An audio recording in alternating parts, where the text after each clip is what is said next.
Shalom Ouvracha, dans de nombreux pays, les employeurs sont légalement ou socialement tenus de verser des primes à leurs employés. Et ces primes sont généralement appelées 13e ou 14e mois, car elles correspondent à 1 ou 2 mois de rémunération supplémentaire s'ajoutant au salaire de base de 12 mois. Toutefois, les modalités de calcul varient selon les pays. Le 13e mois est généralement versé en fin d'année afin de permettre aux employeurs de récompenser leurs employés en complément de leur salaire annuel. C'est également une aide financière supplémentaire pour l'employé pendant les fêtes de fin d'année car il est généralement versé en décembre en même temps que son salaire habituel.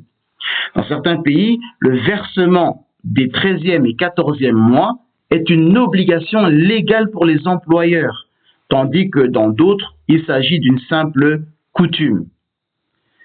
Si on prend le cas de la Belgique, la plupart des salariés ont droit à une prime de fin d'année, donc le 13e mois, généralement versée en fin d'année. De nombreux employeurs proposent également de prendre en charge une partie de cette prime appelée prime de vacances, c'est-à-dire 14e mois, souvent versée en été. Si on prend l'exemple de la France, le 13e mois n'est pas obligatoire, mais il est couramment versé aux salariés. Il appartient à l'employeur de décider de son versement annuel en janvier ou en décembre, ou de son échelonnement en plusieurs tranches, généralement versées en juin et en fin d'année. Un employeur juif peut-il ou pas verser de telles primes à ses employés? Eh bien, à la base, de manière générale, un juif a l'interdiction d'offrir des cadeaux à un non-juif sans raison. C'est basé sur le passage biblique de Devarim, chapitre 7, le verset 2, qui déclare « Welo fehanem » et tu ne leur feras pas grâce. Le verbe tehanem provient du même mot que hinam, qui signifie gratuit. C'est de là qu'on apprend qu'on ne doit pas gratuitement, c'est-à-dire sans raison, accorder un cadeau à un non-juif. Mais, attention, il existe 2 exceptions à la règle. Premièrement, de l'avis de plusieurs Rishonim, tels que le Rambam dans son Sefer HaMisvot, la Miswa numéro 50, dans les Teshuvot HaRashba, dans le Sefer HaChinur, la Miswa numéro 426, ou encore dans le Meiri, dans son commentaire sur Avodah Zara au Daf 20a, cette interdiction ne s'applique uniquement qu'aux non-juifs impliqués dans la pratique de l'idolâtrie. Ainsi, offrir, même sans aucune raison, un cadeau à un non-juif qui ne pratique pas l'idolâtrie, par exemple un ben noach, sera autorisé. Alors, évidemment, si un employeur juif fait une distinction entre ses employés non-juifs idolâtres, auxquels il ne donnera pas de prime, et ses employés non-juifs non idolâtres, auxquels il donnera une prime, il pourrait être poursuivi en justice pour discrimination en raison de la religion. C'est là qu'intervient alors la 2e règle d'exception, qui stipule qu'il est permis d'offrir un cadeau à un non-juif, même idolâtre, avec lequel on entretient une relation d'affaires. La prime ou cadeau que vous offrez à votre employé n'est alors pas du tout alariquement considéré comme un cadeau gratuit ou une faveur, mais plutôt un geste de reconnaissance pour un travail bien fait ou une incitation à poursuivre sur cette voie.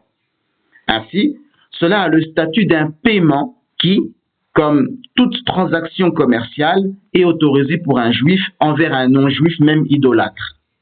Vous pouvez voir cela clairement tranché dans le Shulchan Aruch, dans la partie Yoreh De'a, le Siman 151, le Seif numéro 11, ainsi que dans le Taz, au Seif Khatan numéro 8. Qu'en est-il maintenant d'offrir ce cadeau ou verser cette prime à ses employés non-juifs lors d'une fête idolâtre?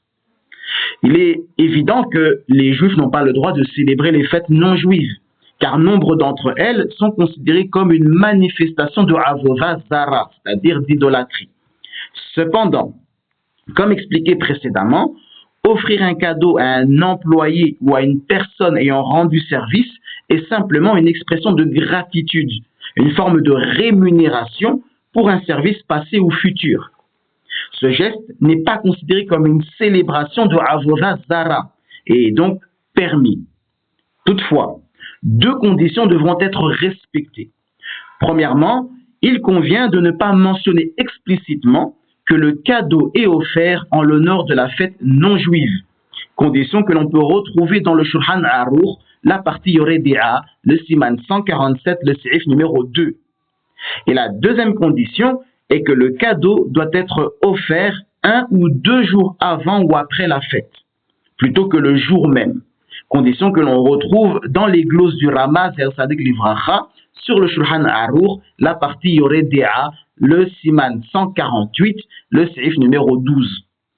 Si vous respectez ces deux conditions, il n'y aura alors aucun problème pour un employeur juif à faire des cadeaux à ses employés non juifs en fin d'année, ni même pour un juif de faire des cadeaux à ses collègues non juifs durant cette période, dès lors qu'il ne dit pas explicitement que c'est pour la fête et que les cadeaux sont offerts 1 ou 2 jours avant ou après la fête, mais pas le jour même de la fête.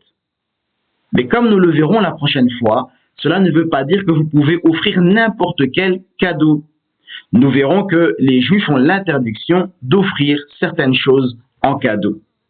Kol Tov, Hazak, Uvarour.